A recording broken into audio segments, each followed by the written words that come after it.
ஆடி மாதம் 2வது வெள்ளிக்கிழமை இன்றைய பூஜை வந்துட்டு சிறப்பாக நடந்துட்டு இருந்தது. நான் கொஞ்சம் இன்றைக்கி நேரமாகவே போயிட்டேன். ஏன்னா அம்மனை வந்து தீபாராதனை காட்டுறதை கண்டிப்பாக பார்த்தே ஆகணுன்ட்டு இன்றைக்கி கொஞ்சம் நேரமாக போனதுனால அம்மனை தரிசிக்கிறது ரொம்ப கண்கொள்ளா காட்சியாக கிடச்சிச்சு. எனக்கு அந்த அருள் கிடச்சதுக்கு. ஏன்னா நம்ம எப்போ கோயிலுக்கு வரணுன்றது வந்துட்டு அந்த கடவுள் நிர்ணயிக்கணும். லேட்டாக போனாலும் நேரமாக போனாலும் நமக்கான நாள் வந்துட்டு அந்த கடவுள் ஒதுக்கி கொடுக்கறதுன்றது ஒரு சில நேரம் நானே வந்து நம்பிக்கையாக நம்பிட்டுருக்கேன்.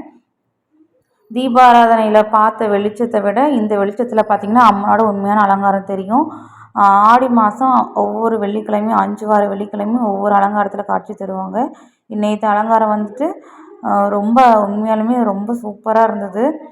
சாமிக்கு எல்லாமே கண் திருஷ்டி சுற்றி தேங்காய் உடைச்சாங்க. இதுதான் ஃபஸ்ட் டைம் நான் வந்துட்டு சாமிக்கெல்லாம் கண் திருஷ்டி பட்டுருன்னு தேங்காய் உடைச்சதை பார்த்தேன். அதுக்கப்புறம் பிரசாதம் வந்துட்டு தட்டைப்பயிறு சாதமும் கூழ், பொங்கல், சுண்டல், அப்புறம் இந்த நாள் பார்த்துட்டு எனக்கு விளையல், பூவு, மஞ்சள் கயிறுலாம் கிடச்சிச்சு. அப்புறம் அதையும் வாங்கிட்டேன். என் பாப்பா வந்துட்டு நான் சாமி கும்பிட்டு வரத்துக்குள்ளே அவள் சாப்பிட்டு சரி சாப்பிட்டுன்ட்டு நான் வீட்டில் வந்துட்டு விளக்கேற்றணும். ஏன்னா கோயிலுக்கு போயிட்டு வந்துட்டு ஒரு சிலர் விளக்கேற்றுவாங்க, ஒரு சிலர் வீட்டில் விளக்கேற்றிட்டு கோயிலுக்கு போவாங்க. நான் வந்துட்டு கோயிலுக்கு போயிட்டு வந்து தான் விளக்கேற்றுறேன். சாமிக்கு போகும்போதே பூவெல்லாம் வச்சுட்டு சந்தன குங்குமம்லாம் வச்சுட்டு கிளம்பிட்டேன். வந்த உடனே வந்துட்டு விளக்கேற்றி கும்பிட்றது ஒன்று தான். சாமி நல்லபடியாக வந்துட்டு விளக்கேற்றி கும்பிட ஆரம்பித்தாச்சு.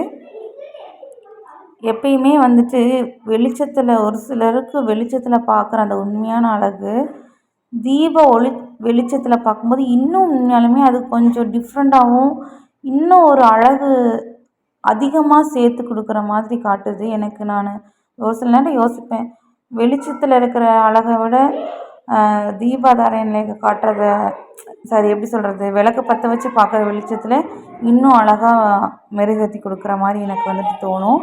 அப்புறம் சாமியை நல்லபடியாக கும்பிட்டு வந்து உட்காரலான்னு உட்காரும்போது, வாம்மா நான் உனக்கு ஊட்டி விடுறேன்னு ஊட்டி விட்டா. அந்த குழந்தை தெய்வமே எனக்கு ஊட்டி விட்ட மாதிரி ஒரு சின்ன சந்தோஷம். நான் ஊட்டி விட சொல்லலை, உண்மையாலுமே என் பிள்ளை தான் ஊட்டி விட்டா. உண்மையாலுமே எனக்கு ஆச்சரியமாக இருந்தது.